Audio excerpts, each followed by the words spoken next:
Todos tinham manifestado as suas condolências, o choque e o pesar que sentiam com a morte do pai dela, mas, ao mesmo tempo, na sala uma atmosfera de ansiedade e expectativa, um sentimento de vitória. Não lhe era possível fugir dessa impressão. Todos os papéis estavam prontos para ela. Teria apenas de assinar. Mas, se o que pretendiam era certo, por que o pai dela se opusera? Fez essa pergunta em voz alta. Ora, Sam tinha lá suas ideias, disse Walter. Seu pai era às vezes muito obstinado em certas coisas, como o velho Samuel, pensou Elizabeth.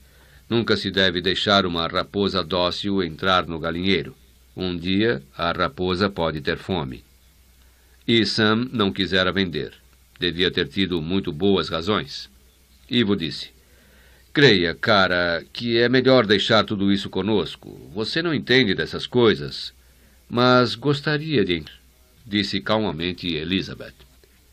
Por que se incomodar com essas coisas? Perguntou Walter. Quando as suas ações forem vendidas, terá uma enorme fortuna, muito mais do que conseguirá gastar. Poderá ir viver onde quiser e a vida. O que Walter dizia era sensato. Por que iria ela envolver-se naquelas coisas? Bastava assinar os papéis que estavam à sua frente e ir-se embora. Elizabeth, estamos simplesmente perdendo tempo, disse Charles com impaciência. Não pode fazer outra coisa. Foi nesse momento que Elizabeth compreendeu que podia fazer o que quisesse, como seu pai.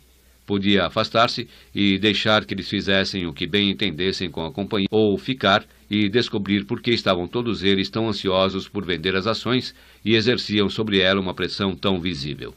Não só visível, como quase material. Todos, naquela sala, desejavam que ela assinasse o quanto antes aqueles papéis. Olhou para Rhys. Gostaria de saber o que ele estava pensando. Mas a sua expressão era indefinível. Olhou para Kate Erling, que tinha sido por muito tempo secretária de seu pai. Elizabeth gostaria de ter uma palavra em particular com ela. Todos olhavam para Elizabeth à espera de que ela assinasse. Não vou assinar, disse ela. Pelo menos por enquanto. Houve um momento de atônito silêncio. Walter disse então. Não compreendo, Elizabeth. É claro que você deve assinar. Tudo já está providenciado nesse sentido. Walter tem razão, exclamou Charles irritadamente. Você tem de assinar. Começaram a falar ao mesmo tempo numa confusão exaltada de palavras que iam quebrar-se de encontro a Elizabeth. Por que não quer assinar? Perguntou afinal Ivo. Ela não podia dizer, porque meu pai não assinaria, porque vocês estão me forçando. Tinha a nítida impressão de que havia alguma coisa errada em tudo aquilo, e estava decidida a descobrir o que era. Mas naquele momento disse apenas, quero um pouco de tempo para pensar no assunto. Os homens se entreolharam. Quanto tempo, cara? Perguntou Ivo. Não sei ainda. Gostaria de compreender os fatos e as questões em jogo. Walter exclamou iradamente. Ora, essa, não podemos... Mas Rhys atalhou-o firmemente, dizendo, acho que Elizabeth tem razão. Os outros voltaram-se para ele. Ela deve ter uma oportunidade de ver com clareza os problemas que a companhia está enfrentando e chegar a uma decisão. Todos pensaram no que Rhys havia dito. Concordo com isso, disse Alec. Não faz diferença concordarmos ou não, disse amargamente Charles. Elizabeth é quem tem o controle de tudo. Ivo olhou para Elizabeth. Precisamos de uma decisão rápida, cara. Está bem. Todos a olhavam, cada qual ocupado com os seus pensamentos. Um deles pensava, ela também terá de morrer. CD 17. Capítulo 17. Elizabeth estava impressionada. Havia estado outras vezes na sede da companhia em Zurique, mas sempre como visitante. O domínio sobre tudo aquilo pertencia a seu pai. Agora o domínio era dela. Olhava para o enorme escritório e sentia-se como uma intrusa. A sala fora magnificamente decorada por Ernest Hall. Num canto havia um armário de Röntgen, sobre o qual se via uma paisagem de Millet. Diante da lareira havia um sofá de camurça com uma grande mesa de café e 4 poltronas. Nas paredes, telas de Renoir, Chagall e Klee, bem como 2 quadros da primeira fase de Courbet. A mesa era um bloco sólido de mogno preto.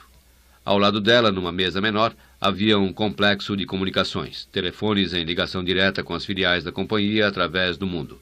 Havia 2 telefones vermelhos com dispositivos para baralhar-as, um sistema sofisticado de interfones, um telégrafo de fita e outros equipamentos. Atrás da mesa, via-se um retrato do velho Samuel Rolfe. Uma porta levava a uma sala particular com armários de cedro e gavetas forradas. Tinham levado dali todas as roupas de Sam, e Elizabeth ficou satisfeita com isso. Depois da sala, havia um banheiro de ladrilhos com uma banheira e um boxe. Havia toalhas limpas nos cabides. O armário de remédios estava vazio. Todas as coisas de uso pessoal de seu pai tinham sido retiradas dali, talvez pela secretária. Elizabeth pensou por um instante na possibilidade de que Kate Erling tivesse amado Sam. Há como partes do escritório de Sam uma grande sauna, um gym bem equipado, uma barbearia e uma grande sala de jantar, acomodação para 100 pessoas. Quando se recebiam convidados estrangeiros, uma pequena bandeira do país deles era colocada num ornamento floral ao centro da mesa. Além disso, havia a sala de jantar particular de Sam, decorada com muito gosto e com as paredes ornadas de murais. Kate Erling havia explicado a Elizabeth. Há 2 cozinheiros de serviço durante o dia e 1 à noite. Se houver mais convidados para o almoço ou para o jantar, eles precisam ser avisados apenas 2 horas antes. Naquele momento, Elizabeth estava sentada à mesa abarrotada de papéis, memorandos, estatísticas e relatórios, e não sabia por onde começar. Pensou no pai ali sentado naquela cadeira e sentiu-se dominada por uma terrível impressão de abandono. Sam era tão competente, tão brilhante, como precisava dele naquele momento. Vira Alec apenas por alguns instantes antes que ele partisse para Londres. Tenha calma, dissera ele. Não deixe ninguém forçá-la a fazer coisa alguma. Ele tinha os sentimentos dela. Alec, acha mesmo que eu devo permitir a venda das ações da companhia ao público? Ele sorrira e dissera com algum constrangimento. Acho que sim, minha filha, mas acontece que eu sou interessado no caso. Nossas ações não têm valor para qualquer de nós enquanto não pudermos vendê-las. Cabe a você decidir. Elizabeth pensava nessa conversa ao ver-se ali sentada no grande escritório. A tentação de telefonar para Alec era quase irresistível. Bastava que dissesse que havia mudado de ideia. Poderia então ir-se embora. Aquele não era o lugar dela. Sentia-se deslocada e incapaz. Olhou para os botões do interfone na mesa ao lado. Pensou um momento e então apertou o botão que tinha o nome de Rhys Williams. Rhys estava sentado diante dela. Elizabeth sabia muito bem o que ele estava pensando. Era o mesmo que os outros. Ela não tinha o que fazer ali. Você jogou uma verdadeira bomba hoje na reunião, disse Rhys. Sinto muito a surpresa que causei. Surpresa não é bem a palavra, disse ele com um sorriso. Você aniquilou todo mundo. Julgava-se o caso pronto e resolvido. Os comunicados à imprensa já estavam até prontos. Escute, Liz, por que você resolveu não assinar? Como é que ela podia explicar? Como podia dizer que tudo não havia passado de uma vaga intuição? Rhys iria rir dela. Entretanto, Sam Rolfe nunca vendera as ações da companhia. Ela estava empenhada em saber o motivo. Como se lhe tivesse adivinhado os pensamentos, Rhys disse: seu trisavô fundou a companhia como um negócio de família, fechado aos estranhos. Mas no tempo de seu trisavô, a companhia era pequena. As coisas mudaram muito desde então. Hoje, temos uma das maiores indústrias de produtos farmacêuticos do mundo. Quem se sentar aí na cadeira de seu pai terá de tomar todas as decisões importantes. É uma responsabilidade tremenda. Seria aquela a maneira de Rhys dizer-lhe que tinha de sair? Está disposto a ajudar-me? Você bem sabe que sim. Elizabeth sentiu uma onda de alívio e compreendeu quanto havia contado com ele.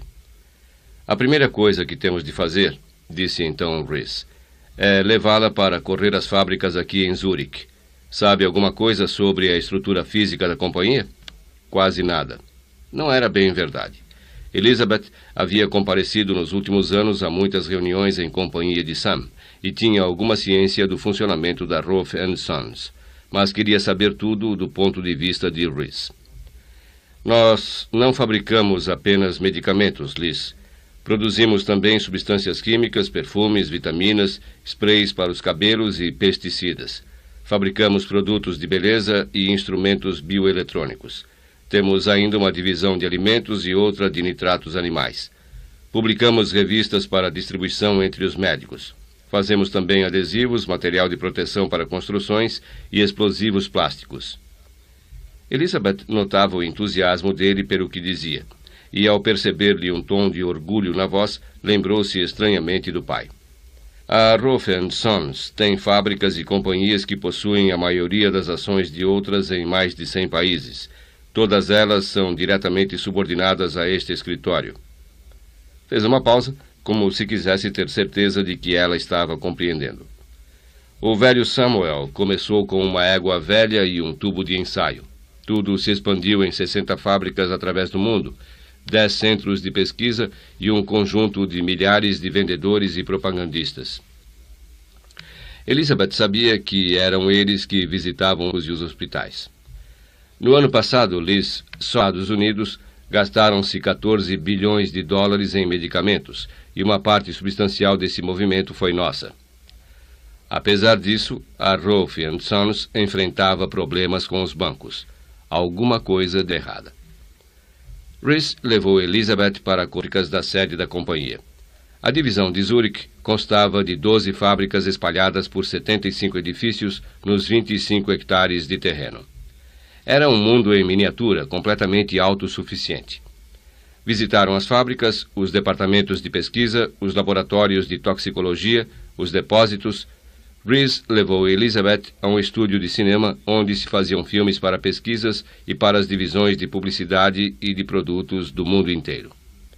Usamos mais filme aqui, disse Rees, do que qualquer grande estúdio de Hollywood. Passaram pelo departamento de biologia molecular e pelo centro de líquidos, onde 50 gigantescos tanques de aço inoxidável estavam cheios de líquidos prontos para serem engarrafados. Viram as salas de comprimidos, onde diversas espécies de pó recebiam a forma de comprimidos, que eram marcados com o nome Roth, embalados e dados sem que pessoa alguma tocasse neles. Alguns dos produtos eram destinados à venda sob prescrição médica, ao passo que outros podiam ser livremente vendidos nas farmácias. Separados dos outros, havia vários menores. Destinavam-se aos cientistas, analistas bioquímicos, químicos orgânicos, parasitologistas, patologistas. Mais de 300 cientistas trabalham aqui, disse Rees. Agora vou mostrar-lhe a sala dos 100 milhões de dólares. Era um edifício de tijolos isolado dos outros, vigiado por um guarda armado. Rees mostrou a sua carteira de diretor e ele e Elizabeth entraram por um comprido corredor ao fim do qual havia uma porta de aço. O guarda usou 2 chaves para abrir a porta e Elizabeth e Rees entraram. A sala não tinha janelas. Do chão ao teto estava cheia de estantes, nas quais se via uma extensa variedade de frascos, jarros e tubos. Por que se chama isto aqui de a sala dos 100 milhões de dólares? Perguntou Elizabeth. Porque foi o que se gastou para enchê-la. Está vendo esses recipientes nas prateleiras? Nenhum deles tem nome, mas apenas um número. São as substâncias que não deram resultado. São os nossos insucessos. Mas por que 100 milhões? Para cada novo medicamento aprovado, há talvez 1000 outros que terminam nesta sala. Alguns medicamentos são usados talvez durante 10 anos e então abandonados. Um medicamento pode custar 5 ou 10 milhões de dólares em trabalhos de pesquisa, até chegar-se à conclusão de que não serve para o fim a que se destina ou que alguém o fabricou antes de nós. Não jogamos nada fora, pois pode acontecer que algum dos nossos moços brilhantes faça uma descoberta que torne valiosa alguma coisa existente nesta sala. As quantias envolvidas em tudo aquilo eram fantásticas. Agora vou lhe mostrar a sala do prejuízo. Ficava em outro edifício, e como a outra estava cheia de estantes com vidros. Perdemos uma fortuna aqui, disse Rees, mas tudo foi planejado. Não compreendo. Rees pegou numa prateleira um vidro que tinha o rótulo botulismo. Sabe quantos casos de botulismo houve nos Estados Unidos no ano passado? 25 apenas. Mas, quando recorreram a nós, tínhamos em estoque o medicamento necessário, muito embora isso nos custasse milhões de dólares. Esta sala está cheia de medicamentos para doenças raras, venenos de determinadas cobras, plantas venenosas, etc. Fornecemos esses medicamentos gratuitamente às Forças Armadas e aos hospitais como um serviço público. Gosto disso, murmurou Elizabeth e pensou que o velho Samuel teria gostado também. Rhys levou Elizabeth à divisão de cápsulas, onde frascos vazios eram transportados através de esteiras rolantes.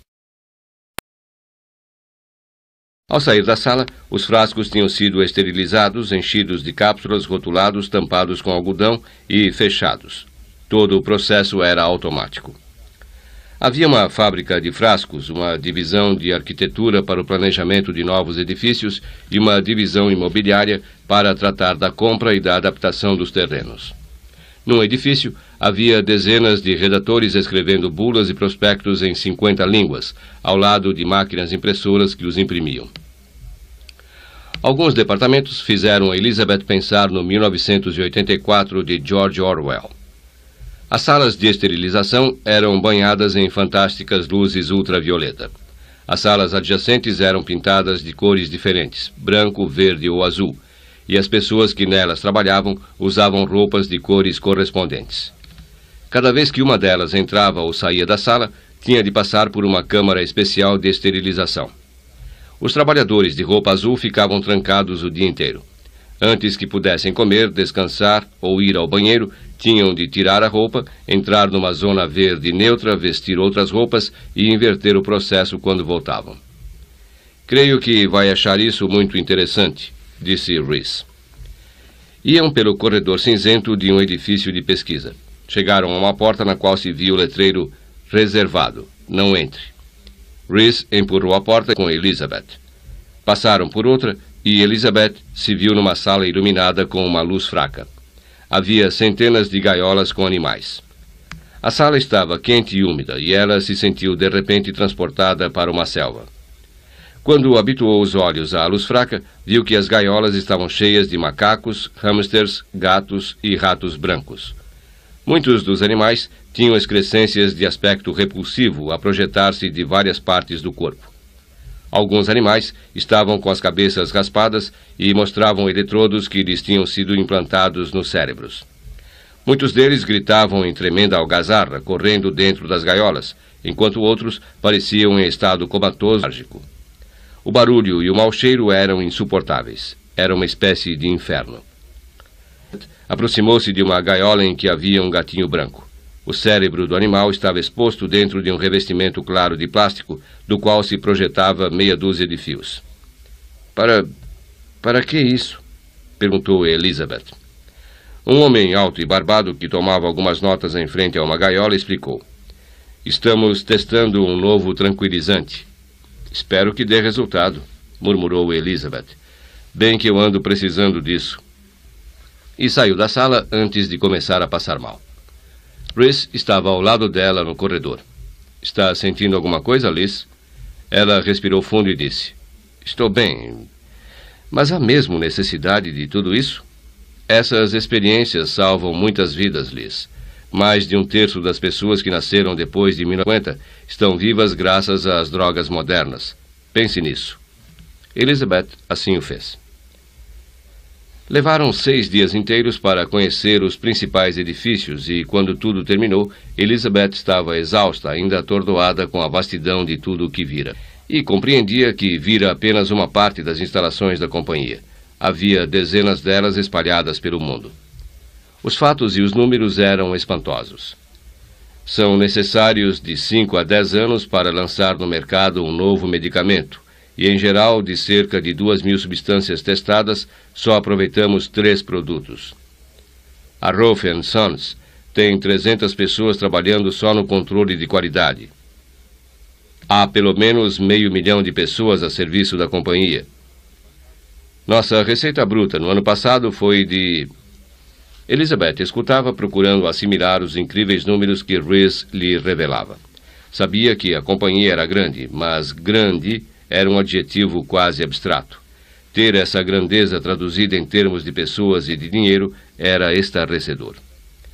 Naquela noite, Elizabeth ficou na cama a pensar em tudo o que havia visto e ouvido, e foi tomada por um poderoso sentimento de impotência.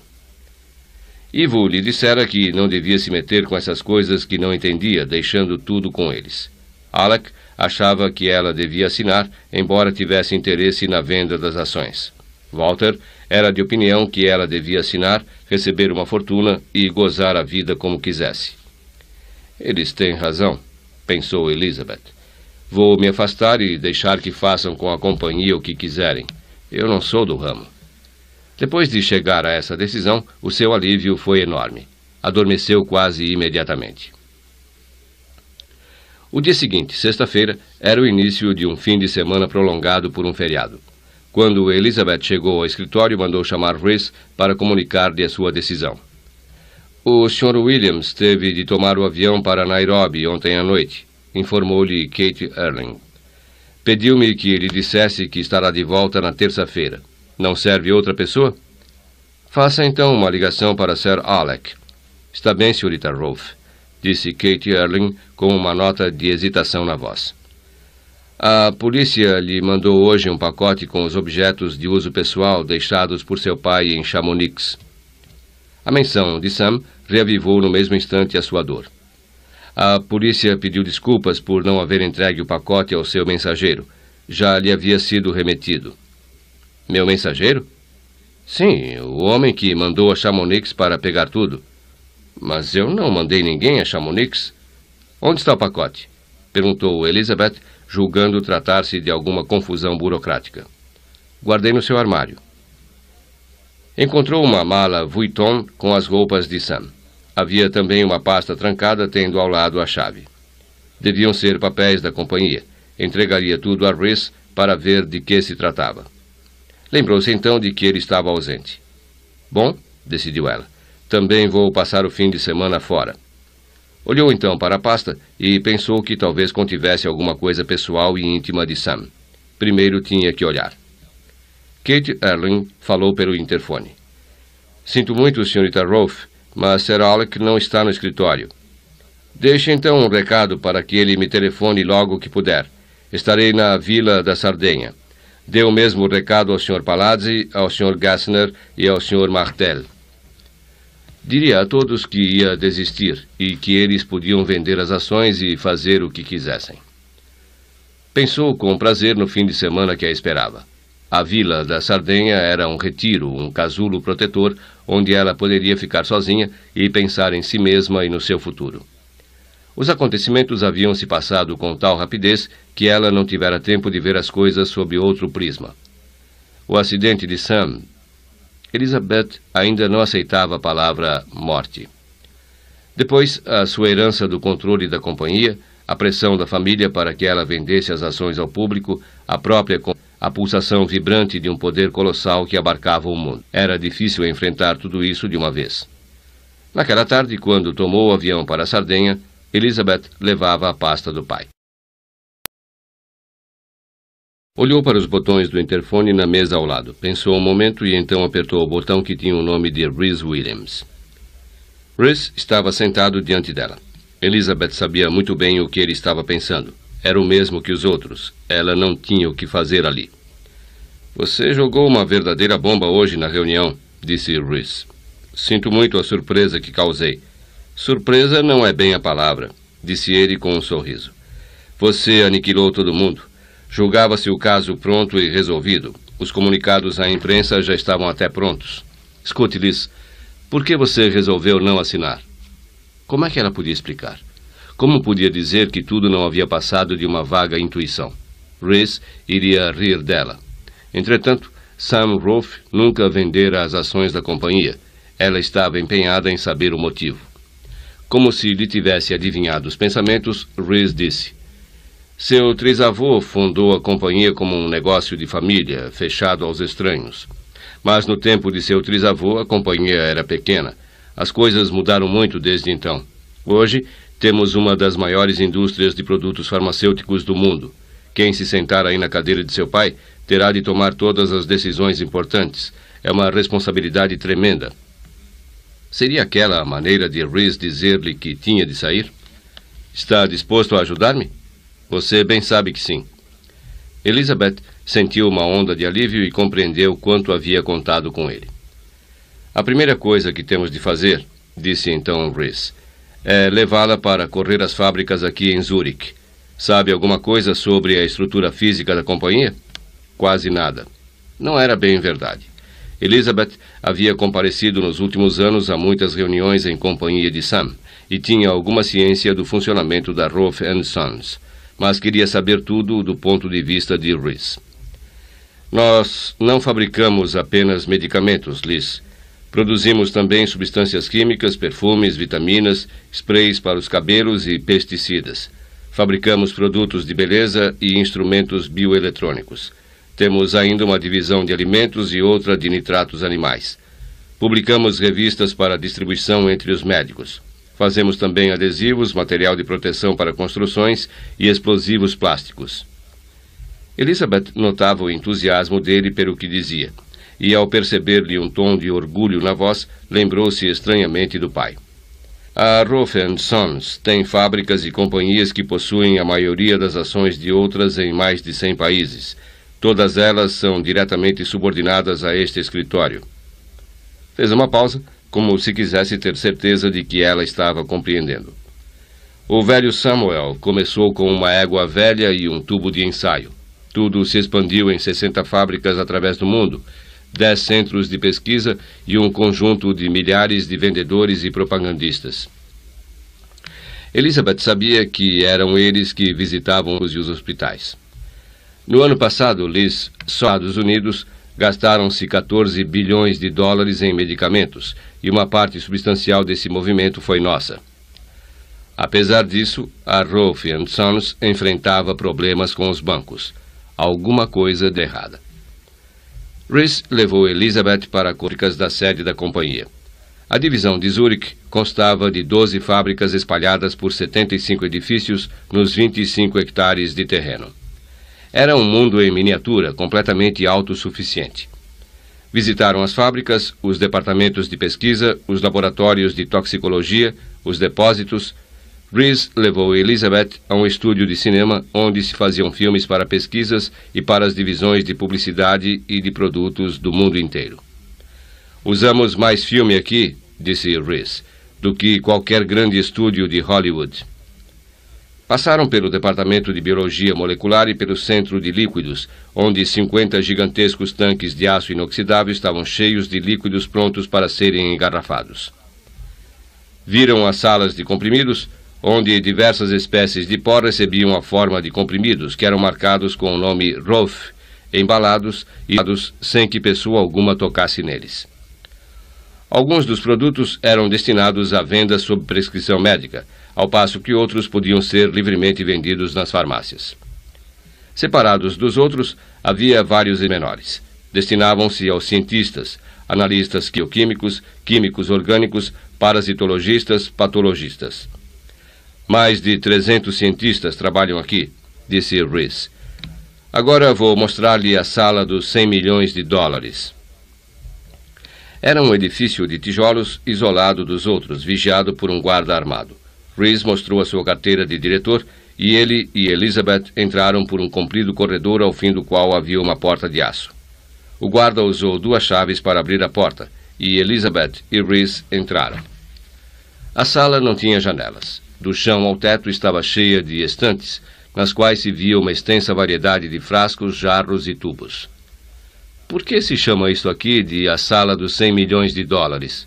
Perguntou Elizabeth. Porque foi o que se gastou para enchê-la. Está vendo esses recipientes nas prateleiras? Nenhum deles tem nome, mas apenas um número. São as substâncias que não deram resultado. São os nossos insucessos. Mas por que 100 milhões? Para cada novo medicamento aprovado, há talvez 1000 outros que terminam nesta sala. Alguns medicamentos são usados talvez durante 10 anos e então abandonados. Um medicamento pode custar 5 ou 10 milhões de dólares em trabalhos de pesquisa, até chegar-se à conclusão de que não serve para o fim a que se destina ou que alguém o fabricou antes de nós. Não jogamos nada fora, pois pode acontecer que algum dos nossos moços brilhantes faça uma descoberta que torne valiosa alguma coisa existente nesta sala. As quantias envolvidas em tudo aquilo eram fantásticas. Agora vou lhe mostrar a sala do prejuízo. Ficava em outro edifício, e como a outra estava cheia de estantes com vidros. Perdemos uma fortuna aqui, disse Rhys, mas tudo foi planejado. Não compreendo. Rhys pegou numa prateleira um vidro que tinha o rótulo botulismo. Sabe quantos casos de botulismo houve nos Estados Unidos no ano passado? 25 apenas. Mas quando recorreram a nós, tínhamos em estoque o medicamento necessário, muito embora isso nos custasse milhões de dólares. Esta sala está cheia de medicamentos para doenças raras, venenos de determinadas cobras, plantas venenosas, etc. Fornecemos esses medicamentos gratuitamente às Forças Armadas e aos hospitais, como um serviço público. Gosto disso, murmurou Elizabeth, e pensou que o velho Samuel teria gostado também. Rhys levou Elizabeth à divisão de cápsulas, onde frascos vazios eram transportados através de esteiras rolantes. Ao sair da sala, os frascos tinham sido esterilizados, enchidos de cápsulas, rotulados, tampados com algodão e fechados. Todo o processo era automático. Havia uma fábrica de frascos, uma divisão de arquitetura para o planejamento de novos edifícios e uma divisão imobiliária para tratar da compra e da adaptação dos terrenos. No edifício, havia dezenas de redatores escrevendo bulas e prospectos em 50 línguas, ao lado de máquinas impressoras que os imprimiam. Alguns departamentos fizeram Elizabeth pensar no 1984 de George Orwell. As salas de esterilização eram banhadas em fantásticas luzes ultravioleta. As salas adjacentes eram pintadas de cores diferentes, branco, verde ou azul, e as pessoas que nelas trabalhavam usavam roupas de cores correspondentes. Cada vez que uma delas entrava ou saía da sala, tinha de passar por uma câmara especial de esterilização. Os trabalhadores de roupa azul ficavam trancados o dia inteiro.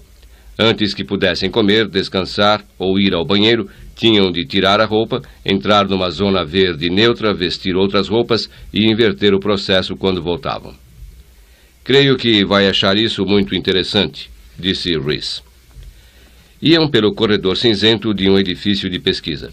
Chegaram a uma porta na qual se via o letreiro reservado, não entre. Rhys empurrou a porta com Elizabeth.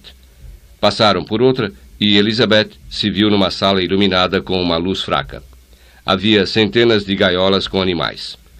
A sala estava quente e úmida e ela se sentiu de repente transportada para uma selva.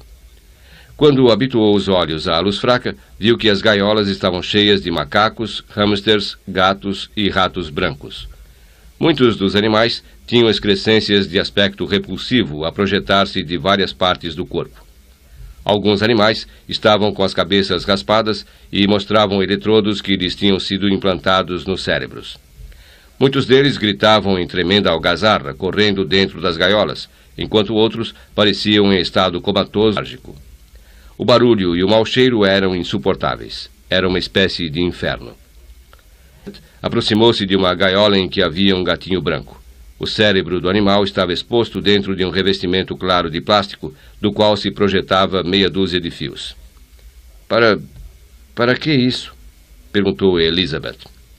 Um homem alto e barbado que tomava algumas notas em frente a uma gaiola explicou. Estamos testando um novo tranquilizante. Espero que dê resultado, murmurou Elizabeth. Bem que eu ando precisando disso. E saiu da sala antes de começar a passar mal. Rhys estava ao lado dela no corredor. Está sentindo alguma coisa, Liz? Ela respirou fundo e disse. Estou bem. Mas há mesmo necessidade de tudo isso? Essas experiências salvam muitas vidas, Liz. Mais de um terço das pessoas que nasceram depois de 1950 estão vivas graças às drogas modernas. Pense nisso. Elizabeth assim o fez. Levaram 6 dias inteiros para conhecer os principais edifícios e, quando tudo terminou, Elizabeth estava exausta, ainda atordoada com a vastidão de tudo o que vira. E compreendia que vira apenas uma parte das instalações da companhia. Havia dezenas delas espalhadas pelo mundo. Os fatos e os números eram espantosos. São necessários de 5 a 10 anos para lançar no mercado um novo medicamento, e em geral, de cerca de 2.000 substâncias testadas, só aproveitamos 3 produtos. A Roth & Sons Tem 300 pessoas trabalhando só no controle de qualidade. Há pelo menos 500 mil de pessoas a serviço da companhia. Nossa receita bruta no ano passado foi de... Elizabeth escutava procurando assimilar os incríveis números que Rhys lhe revelava. Sabia que a companhia era grande, mas grande era um adjetivo quase abstrato. Ter essa grandeza traduzida em termos de pessoas e de dinheiro era estarrecedor. Naquela noite, Elizabeth ficou na cama a pensar em tudo o que havia visto e ouvido, e foi tomada por um poderoso sentimento de impotência. Ivo lhe dissera que não devia se meter com essas coisas que não entendia, deixando tudo com eles. Alec achava que ela devia assinar, embora tivesse interesse na venda das ações. Walter era de opinião que ela devia assinar, receber uma fortuna e gozar a vida como quisesse. Eles têm razão, pensou Elizabeth. Vou me afastar e deixar que façam com a companhia o que quiserem. Eu não sou do ramo. Depois de chegar a essa decisão, o seu alívio foi enorme. Adormeceu quase imediatamente. O dia seguinte, sexta-feira, era o início de um fim de semana prolongado por um feriado. Quando Elizabeth chegou ao escritório, mandou chamar Rhys para comunicar-lhe a sua decisão. O Sr. Williams teve de tomar o avião para Nairobi ontem à noite, informou-lhe Kate Erling. Pediu-me que lhe dissesse que estará de volta na terça-feira. Não serve outra pessoa? Faça então uma ligação para Sir Alec. Está bem, Srta. Rolfe, disse Kate Erling com uma nota de hesitação na voz. A polícia lhe mandou hoje um pacote com os objetos de uso pessoal deixados por seu pai em Chamonix. A menção de Sam reavivou no mesmo instante a sua dor. A polícia pediu desculpas por não haver entregue o pacote ao seu mensageiro. Já lhe havia sido remetido. Meu mensageiro? Sim, o homem que mandou a Chamonix para pegar tudo. Mas eu não mandei ninguém a Chamonix. Onde está o pacote? Perguntou Elizabeth, julgando tratar-se de alguma confusão burocrática. Guardei no seu armário. Encontrou uma mala Vuitton com as roupas de Sam. Havia também uma pasta trancada, tendo ao lado a chave. Deviam ser papéis da companhia. Entregaria tudo a Rhys para ver de que se tratava. Lembrou-se então de que ele estava ausente. Bom, decidiu ela, também vou passar o fim de semana fora. Olhou então para a pasta e pensou que talvez contivesse alguma coisa pessoal e íntima de Sam. Primeiro tinha que olhar. Kate Erling falou pelo interfone. Sinto muito, Srta. Rolfe, mas Sir Alec não está no escritório. Deixe então um recado para que ele me telefone logo que puder. Estarei na Vila da Sardenha. Dê o mesmo recado ao Sr. Palazzi, ao Sr. Gassner e ao Sr. Martel. Diria a todos que ia desistir e que eles podiam vender as ações e fazer o que quisessem. Pensou com prazer no fim de semana que a esperava. A Vila da Sardenha era um retiro, um casulo protetor, onde ela poderia ficar sozinha e pensar em si mesma e no seu futuro. Os acontecimentos haviam se passado com tal rapidez que ela não tivera tempo de ver as coisas sob outro prisma. O acidente de Sam. Elizabeth ainda não aceitava a palavra morte.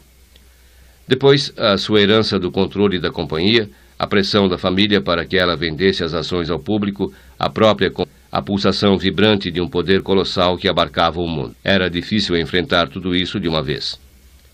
Naquela tarde, quando tomou o avião para a Sardenha, Elizabeth levava a pasta do pai.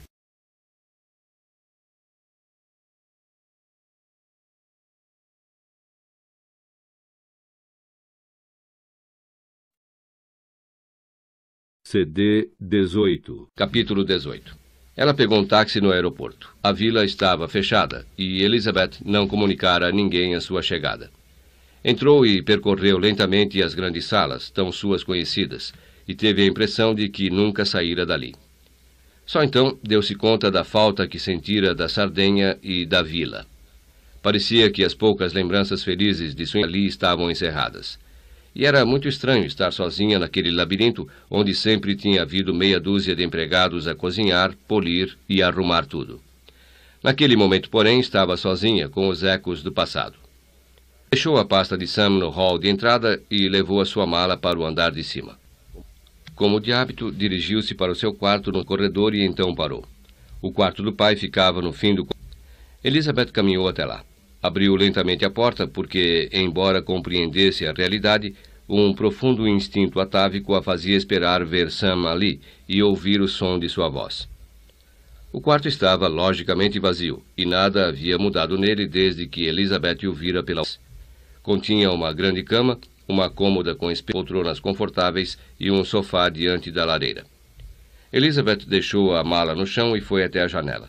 As persianas de metal estavam fechadas contra o sol de fim de setembro e os reposteiros cerrados.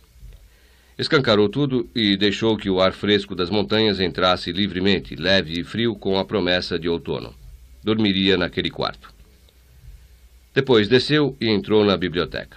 Sentou-se numa das confortáveis poltronas de couro, passando as mãos pelos lados.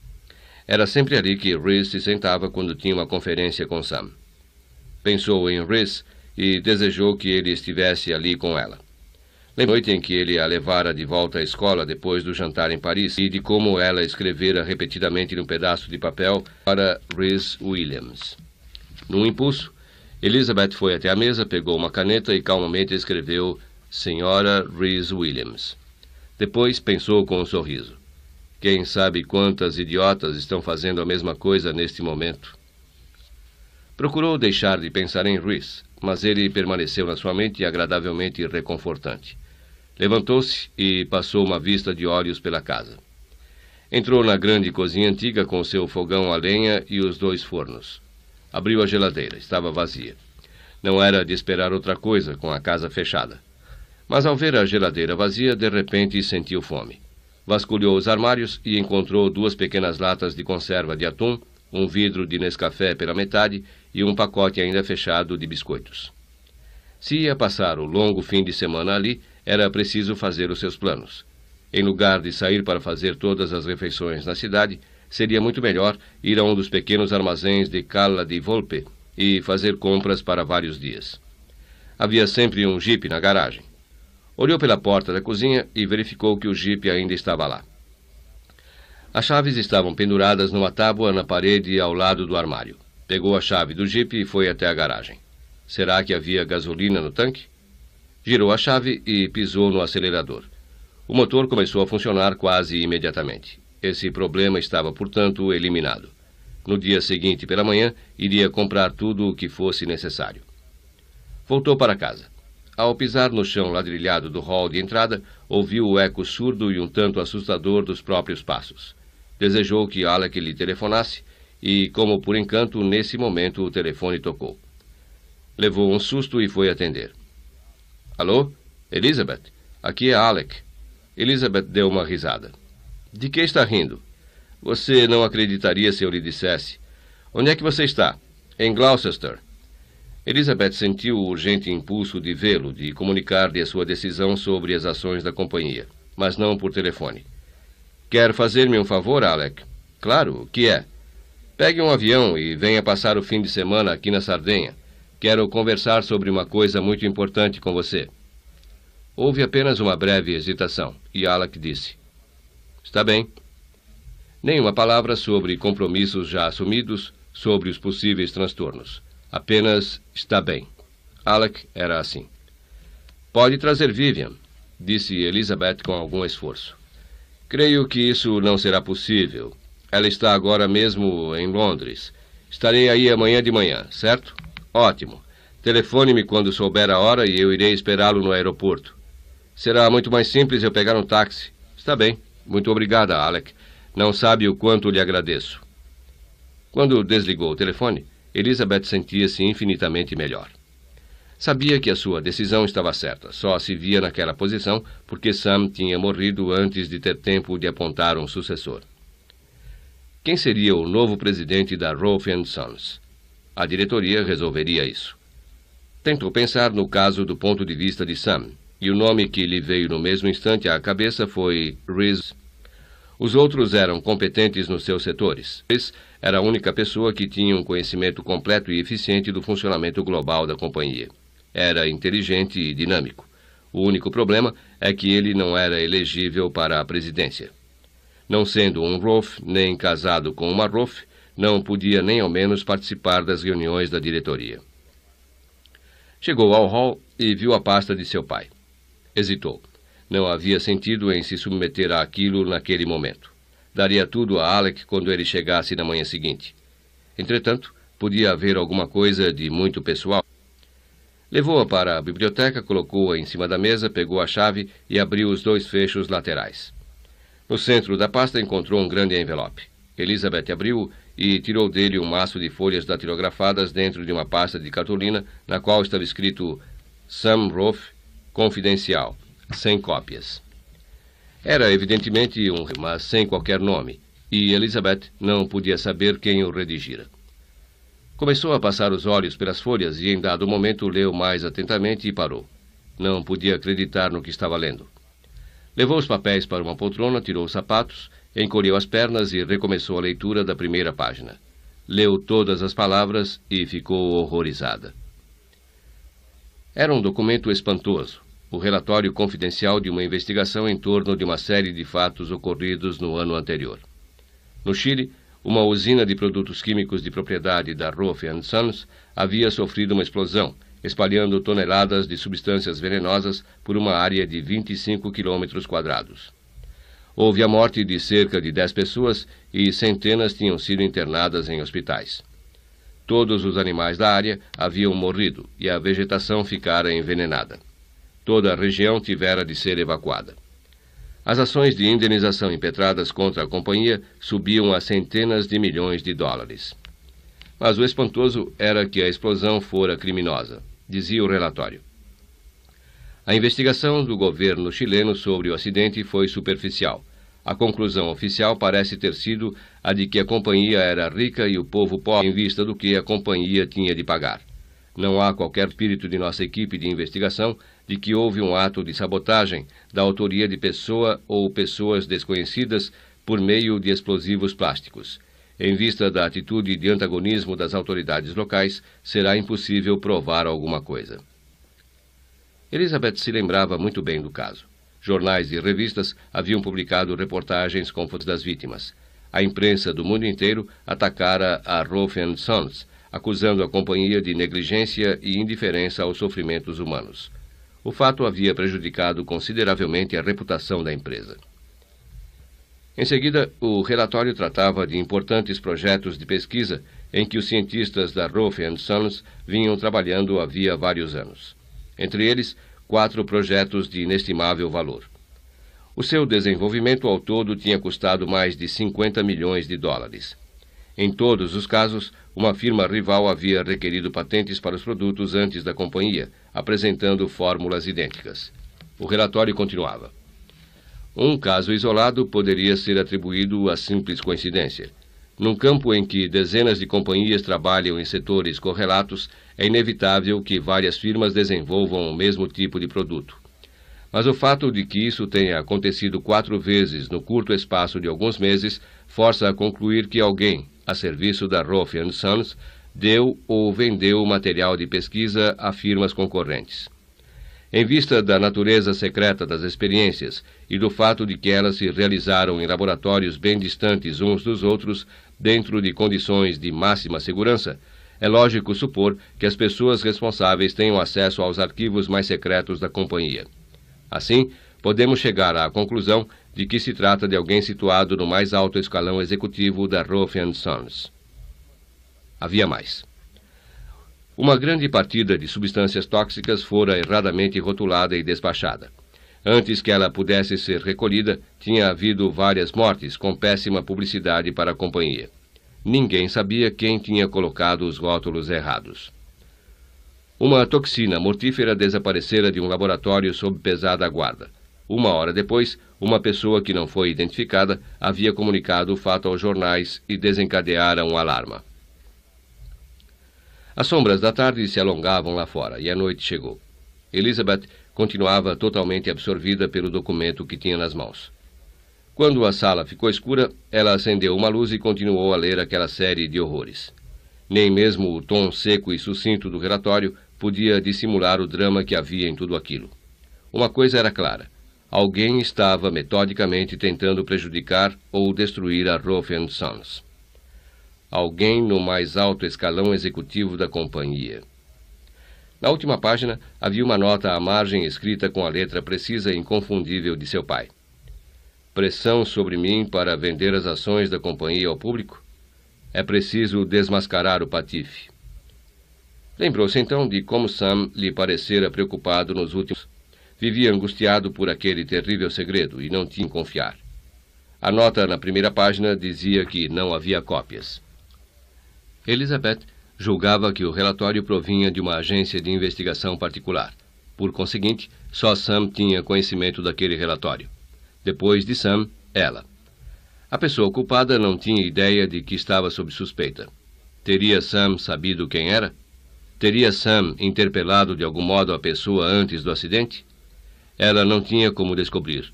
Elizabeth sabia apenas que havia um traidor. Alguém no mais alto escalão executivo da companhia. Ninguém mais teria a capacidade de levar a cabo tanta destruição em níveis tão diferentes. Era por isso que Sam se recusara a vender ações ao público? Estaria procurando primeiro descobrir quem era o culpado? Depois da companhia vendida, seria impossível realizar uma investigação secreta, pois todas as providências tomadas seriam logo do conhecimento de um grupo de estranhos. Elizabeth pensou na reunião da diretoria de que participara, durante a qual todos eles lhe haviam recomendado que vendesse. Sentiu-se, de repente, muito sozinha naquela casa. Deu um salto ao ouvir o telefone tocar. Foi atender. Alô? Liz? É Rhys. Acabo de receber o seu recado. Era bom ouvir a voz dele, mas se lembrou de repente do motivo pelo qual quisera falar com ele. Era para dizer que resolvera assinar e deixar que vendessem a companhia. Mas em poucas horas tudo havia mudado. Olhou para o velho Samuel, que fundara a companhia e tinha lutado por ela. O pai de Elizabeth a engrandecera e tinha vivido por ela, dedicando-lhe toda a sua vida. Rhys, quero uma reunião da diretoria na terça-feira às 2h. Quer tomar as providências necessárias? Feira às 2h? Está muito bem. Mais alguma coisa? Não, só isso. Muito obrigada. Elizabeth desligou o telefone. Ia lutar contra todos eles. Estava no alto de uma montanha, escalando-a em companhia do pai. Não olhe para baixo, dizia constantemente o pai, e Elizabeth desobedecia. Olhava para baixo e não via senão milhares de metros de espaço vazio. De repente, houve o surdo ronco de um trovão e um raio veio zigue-zagueando na direção deles. Atingiu a corda de Sam, incendiou-a e Sam começou a cair no espaço vazio. Elizabeth viu o corpo do pai rolar e começou a gritar, mas seus gritos eram abafados pelo ribombar dos trovões. Acordou em sobressalto com a camisola ensopada de suor e o coração a bater descompassadamente. Houve um trovão bem forte e Elizabeth viu que a chuva entrava pelas janelas abertas. Levantou-se e fechou-as. Pelas vidraças, viu as nuvens de tempestade que enchiam o céu e os relâmpagos que iluminavam o horizonte, mas não prestou atenção a nada disso. Estava pensando no sonho que tivera.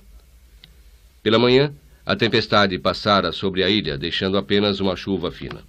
Elizabeth esperava que o mau tempo não retardasse a chegada de Alec. Depois da leitura do relatório, tinha ardente necessidade de falar com alguém. Enquanto isso, seria bom guardar o relatório num lugar seguro. Havia um cofre na sala da torre e ela o colocaria lá. Tomou um banho, vestiu um suéter e calças velhas e foi então à biblioteca pegar o relatório. Não estava mais lá. CD 19. Capítulo 19. Parecia que um furacão havia passado pela sala. A tempestade abrira as janelas, e o vento e a chuva haviam espalhado e desarrumado tudo. Algumas páginas do relatório estavam em cima do tapete molhado, mas o resto fora evidentemente levado pelo vento. Foi até a janela. Não via papéis no gramado, mas o vento poderia ter levado tudo pela borda do penhasco. Fora certamente isso o que acontecera. Não havia cópias. Tinha, portanto, de descobrir o nome do investigador que Sam contratara. Talvez Kate Erling soubesse. Mas já não podia ter certeza de que Sam confiava em Kate Erling.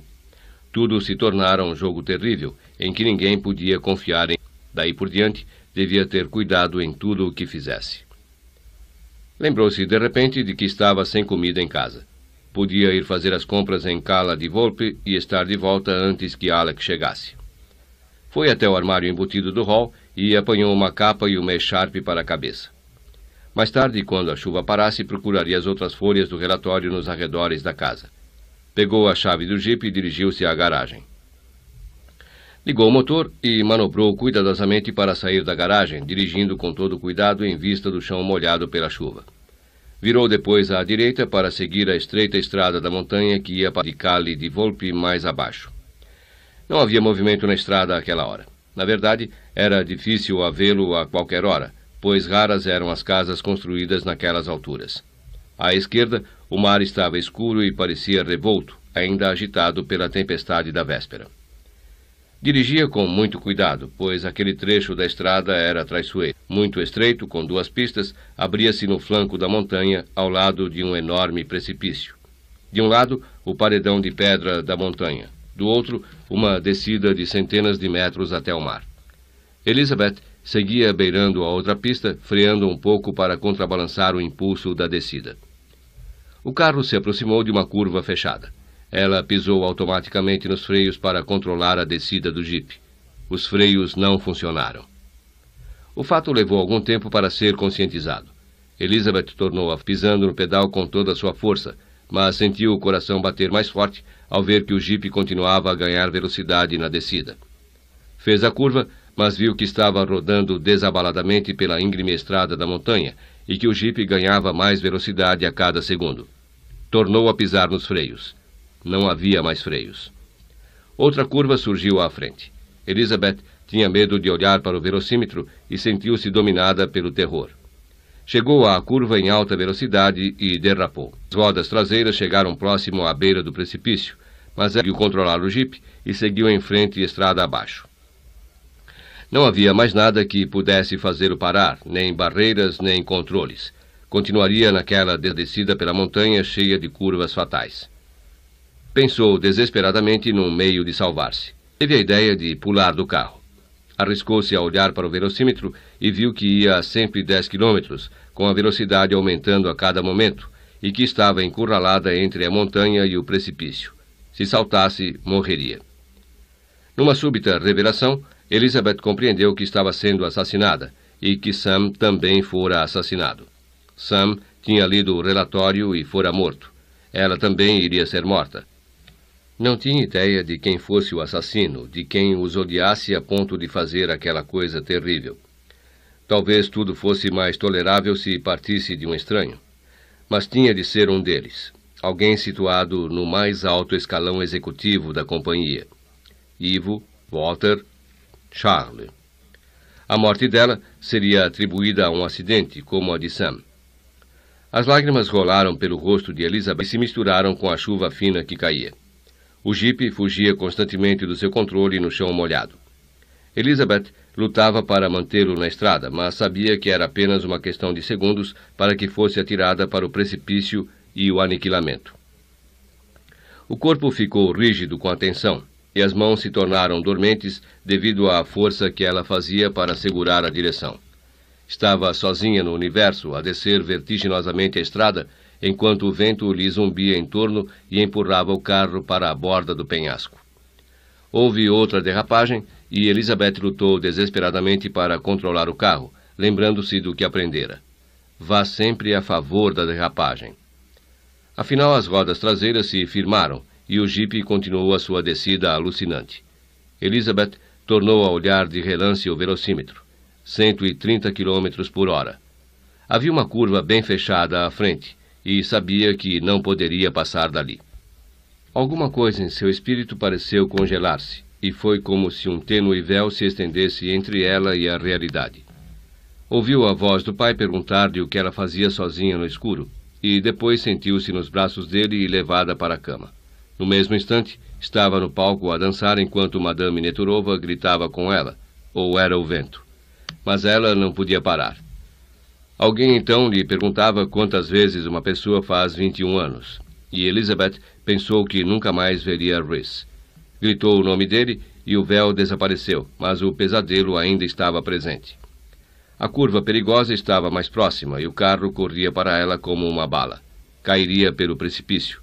Pelo menos que tudo acontecesse bem depressa. Nesse momento, à direita, um pouco antes da curva, Elizabeth viu um estreito caminho. Tinha de tomar uma decisão rápida. Não tinha ideia da utilidade ou do destino daquele caminho. Sabia apenas que subia à beira do precipício e que podia quebrar o ímpeto da sua descida.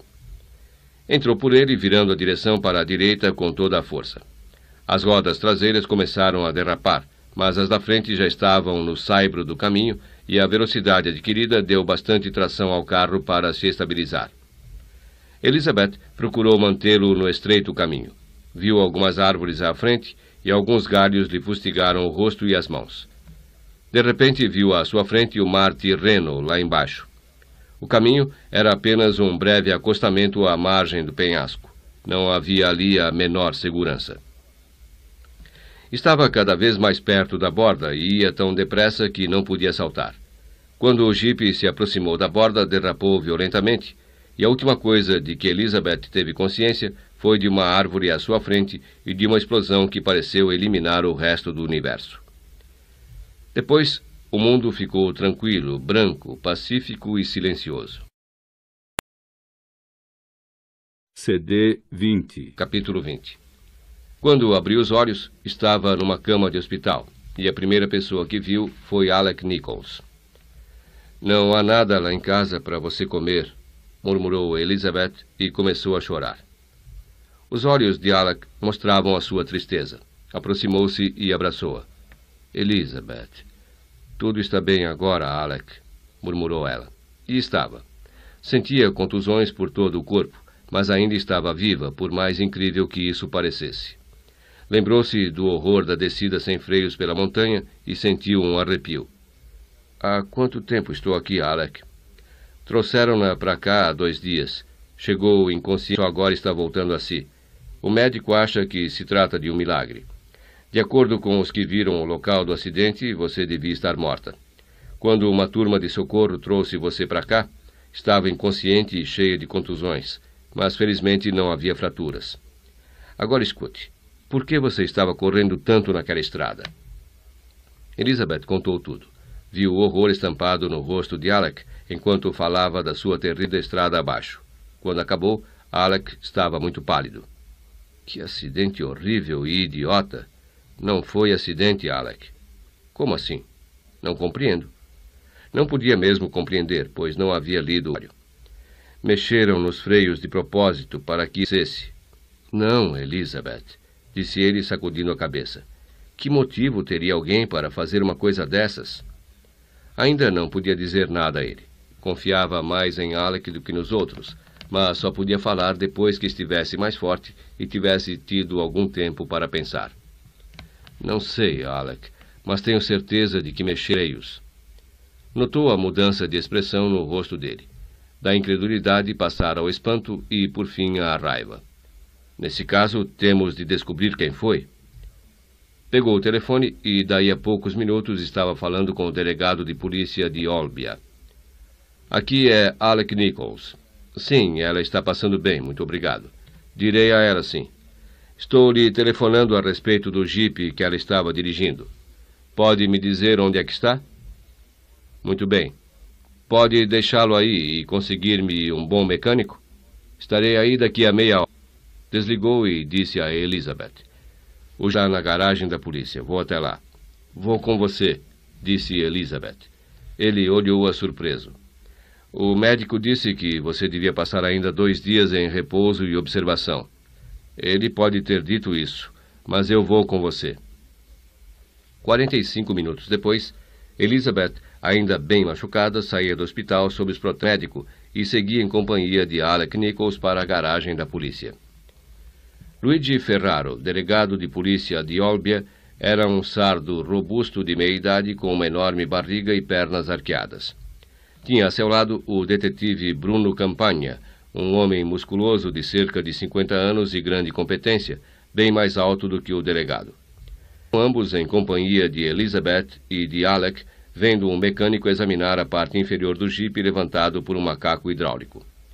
O paralama esquerdo e o radiador estavam destroçados e mostravam fragmentos da árvore em que batera. Elizabeth sentiu um começo de vertigem ao ver o carro e teve de apoiar-se em Alec para não cair. "Tem certeza de que vai resistir?" perguntou Alec. absoluta, disse Elizabeth, que se sentia fraca e cansada, mas estava disposta a ver tudo pessoalmente. O mecânico limpou as mãos num pano cheio de graxa e aproximou-se do grupo. Desses não fazem mais hoje em dia, disse ele. Graças a Deus, pensou Elizabeth.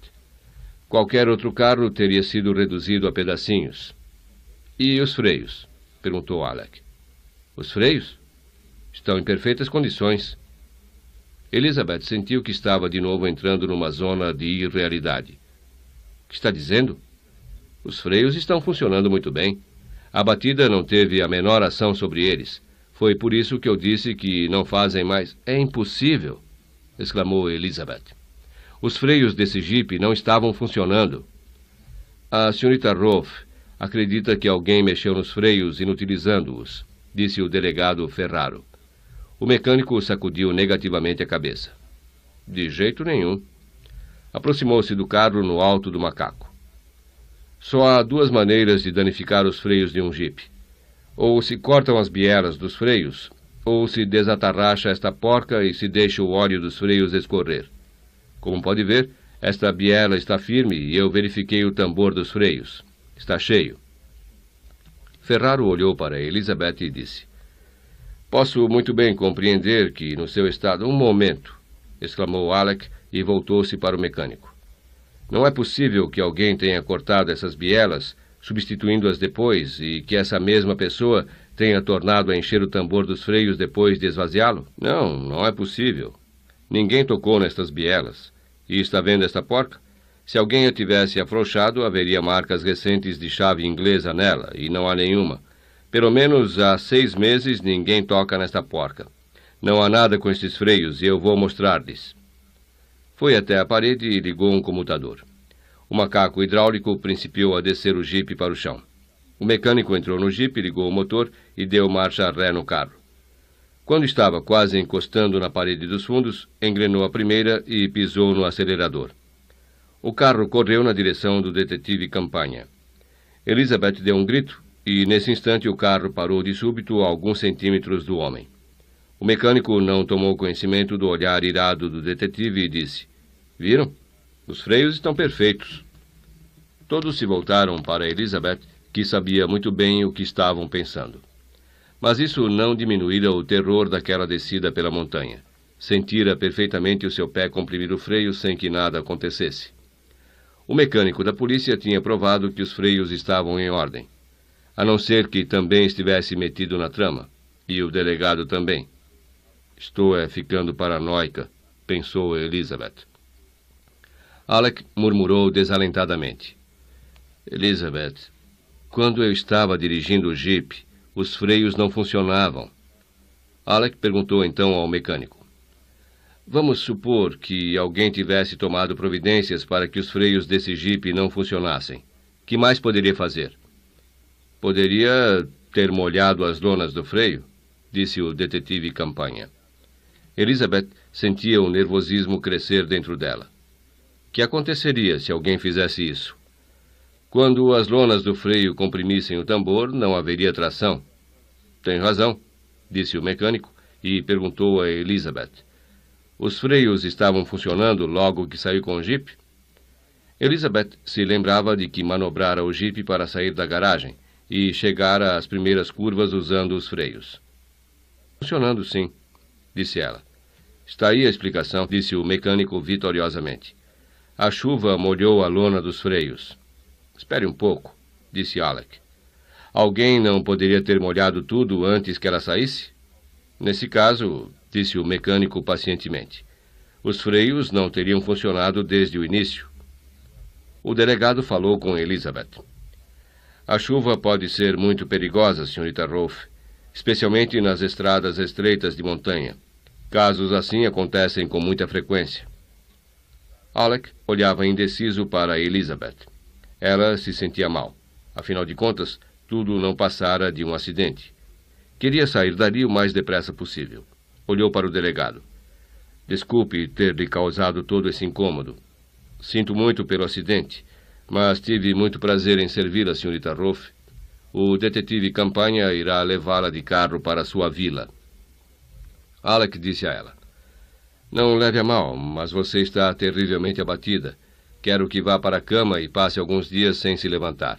Vou pedir alguns mantimentos pelo telefone. Se eu ficar na cama, quem vai cozinhar? Ora essa, eu? Exclamou Alec. Naquela noite preparou o jantar e levou-o para Elizabeth na cama.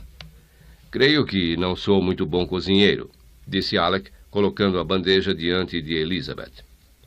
Falando assim, Alec estava sendo muito pretensioso. Não havia um só prato que não estivesse queimado ou salgado demais. Mas Elizabeth conseguiu comer, não só porque estava com fome, mas também para não melindrar Alec. Conversaram sobre 1 milhão de assuntos durante o jantar. Alec não se referiu à situação que ela criara na garagem da polícia. Elizabeth ficou-lhe muito grata por isso. Os dois passaram mais alguns dias na vila.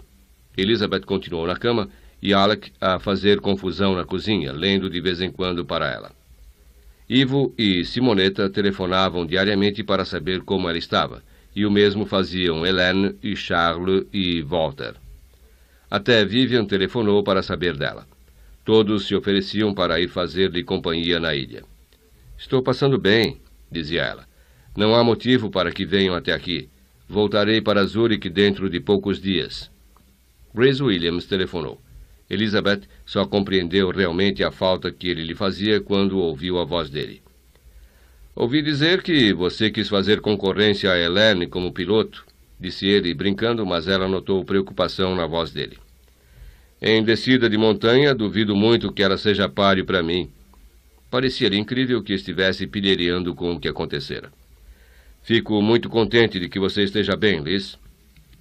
O tom e as palavras dele encheram-na de alegria. Estaria ele naquele momento em companhia de outra mulher? Se estivesse, devia ser uma mulher muito bela. Dane-se.